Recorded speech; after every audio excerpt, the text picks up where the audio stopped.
चलतु आज बनवा सोया चंक्सर गोटे नुआ रेसिपी जोटा कि रुटी परोटा सहित खूब भल जमिब।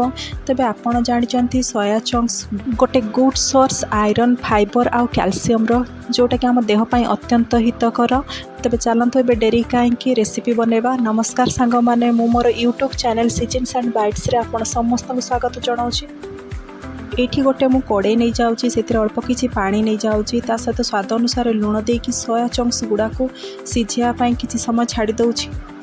श्रावण हो कार्तिक हो मार्गशीर यही तीनोटी ओडिया मास आमे निरामिष पाली थाउ। सेतिपाई एई तीनोटी मासरे आइंसर सब्स्टिट्यूट माने आमर सोया चंक्स को बहुत थर घर घर मानकरे बना हुए। सेतिपाई आज मु सोया आउ काजूर मसला रेसिपी आपनक सहित शेयर करबी। आशा करी आपण मानकु भल लागिबो। एई मोमेंट रे आपण देखुथिबे सोया चंक्स भल से फुली जाइछि ता सहित भल से सिझी जाइछि।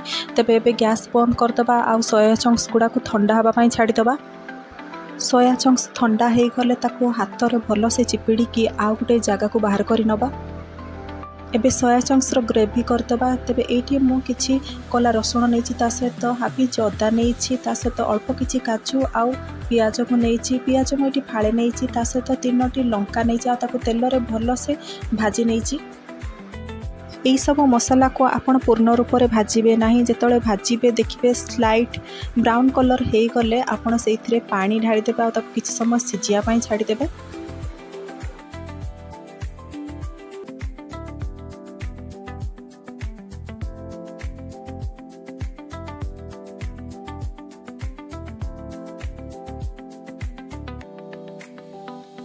एठी आपण देखि पारथिबे काजू स्लाइट ब्राउन हो जाइछि। एबे मु पाखापाखि 1/4 कप पानी देकी ताको सिझिया पई छाड़ी देइछि।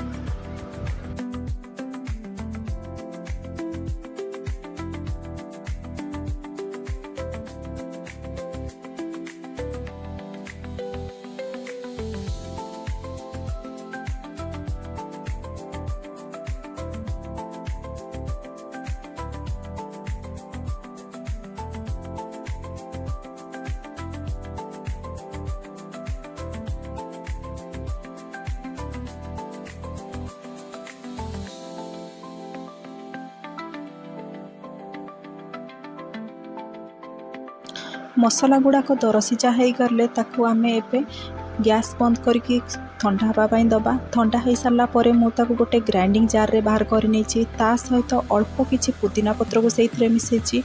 ता सहित गोटे डालचीनी खंड आ गोटे गुजराती को पकई ताकू गोटे स्मूथ बैटर बाटी नहीं।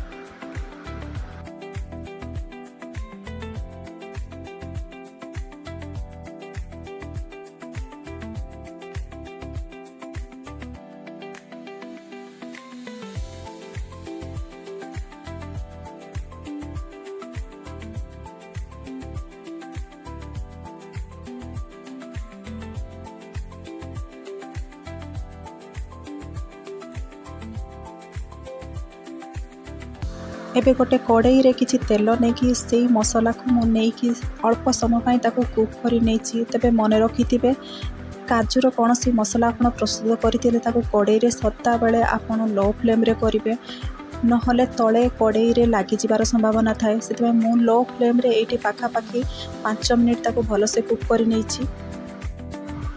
5 मिनिट एठी मु कुक करिके सेइथरे पाखापाखि गोटे टीस्पून कस्तूरी मेथी, गोटे टीस्पून जीरा गुंड, गोटे टीस्पून धनिया गुंड आउ गोटे टीस्पून गरम मसला पाउडर को पकई पुणी थरे किछि समय ताकू भल से कसी नहीं। सबु गुंड मसला देला बेले आपण गैस फ्लेम को लो करिवे। ता सहित कुक कला बेले मध्य गैस फ्लेम को लो करिवे। जदि आपण हाई फ्लेम दे देबे तेबे काजू बटा मसला में भी मुंडा मुंडा हो जाबार संभावना थाए। से लो फ्लेम रे आपण करिवे जद्वारा कि एही परि भाबरे क्रीमी टेक्सचर रहिबो। एबे देखंतु पाखापाखि 10 मिनिट मु भल से ताकू लो फ्लेम रे कुक कर साला पर सेइथरु तेल लगा हो जाउची। एबे आमे रखिथिबा सोयाबीन को सेइथरे पकई नबा ताकू भल से गोळेई नबा।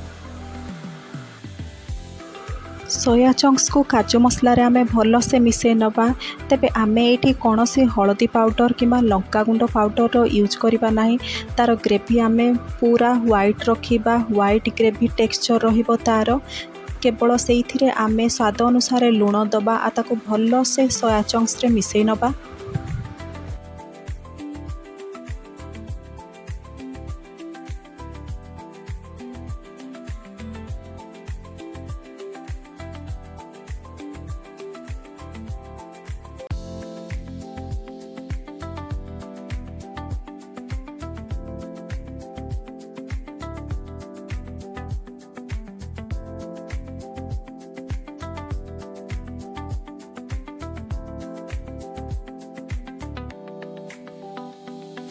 एटी पाखापाखी मु ग्रेवी रे ताको 10 मिनिट भल से कषि नहीं। 10 मिनिट पर मुझे गैस फ्लेम को ऑफ कर नौछि।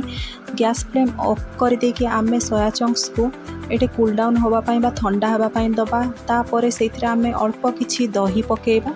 दही पकेबा पूर्वर आपण गैस फ्लेम को ऑफ करदेवे। जदि आपण गैस फ्लेम को ऑन करके दही पकेबे तेबे दही फाटिबार संभावना थाए। से आपण गैस फ्लेम को ऑफ करके ताको ठंडा होगापाई छाड़देवे। तापर दही पकेबे। दही पकेकी गोले सारा पर मुझे पुणी थरे गैस फ्लेम को ऑन करिछि।